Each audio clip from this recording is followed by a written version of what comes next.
Mas eu era menino na Água Rasa, morava numa casinha de 2 cômodos, uma pobreza, e era um quintal, um corredor, 4 casas tinha ali, como falam a palavra, cortiço. E quando eu entrava no corredor que vinha lá da rua, cada casa, a porta da cozinha já era a porta de entrada. Então as pessoas batiam na porta de cada casinha dela e o morador ali atendia. Alguns irmãos da Água Rasa sabiam que morávamos ali. E numa noite eu estava dormindo e meu quarto ficou muito claro, todo fluorescente, parecia essa lâmpada assim. E no meio daquele clarão veio um varão e fez assim: a paz de Deus. E eu fiquei com essa mão de carne, osso ali, mas de dentro desse corpo saiu uma outra mão. E eu peguei na mão dele. Quando ele me puxou, o meu corpo ficou e o meu espírito saiu junto com ele. Ele falou: vem comigo.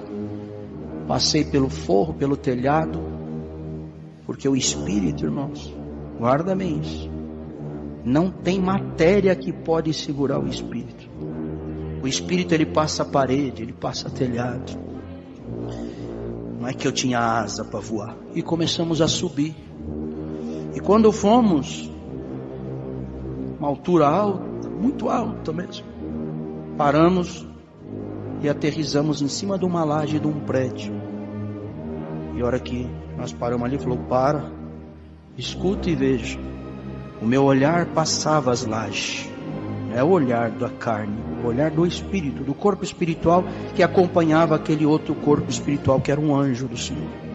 E eu comecei a olhar. Aí eu vi que era um hospital. Vi os corredores, as enfermeiras, tudo ali trabalhando. E a hora que eu olhei num dos leitos, eu conheci. Era um irmão da Água Rasa. E eu falei para o anjo assim: esse eu conheço. Ele tampou assim com essa mão e fez assim: shh, cala, escuta e veja. E eu fiquei calado, olhando e escutando.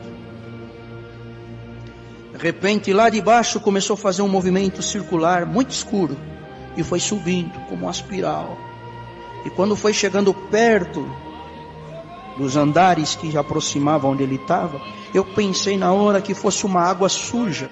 Mas quando eu fitei os olhos, eu vi a garra, pena, rabo, aquelas unhas compridas, e aqueles seres começaram a se destacar e dar risadas e gargalhadas. E aquele irmão velhinho que estava ali, ele começou a roncar igual um porco, uma sororoca de morte. E eu fiquei ouvindo ele fazer aqui, olhando aquele movimento. Aqueles seres pegou como fosse cordas assim de roupas velhas, como os presos usavam antigamente, chamavam aquilo de teresa.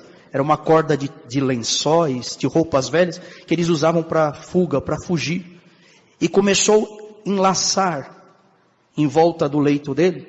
E do meio daquele velhinho, saiu um homem muito mais velho, mais enrugado ainda, mais acabado, que dizia: não, não, não. E eles laçaram e começou a puxar ele para baixo. Ele dizia: não, não. A voz foi sumindo. Por quê? Olha o que saía da boca dele um pouco antes. Que graça nada, tudo mentira. Salvação, vida eterna nunca existiu. Palavra, congregação, revelação, tudo isso nunca aconteceu.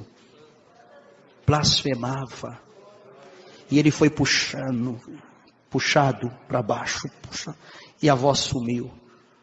Eu olhei, o anjo olhou para mim e falou: esse perdeu o direito de subir e descansar com o Senhor no último suspiro.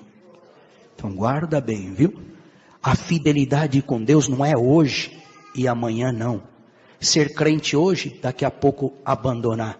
Deus te chamou para ser crente todos os dias da tua vida.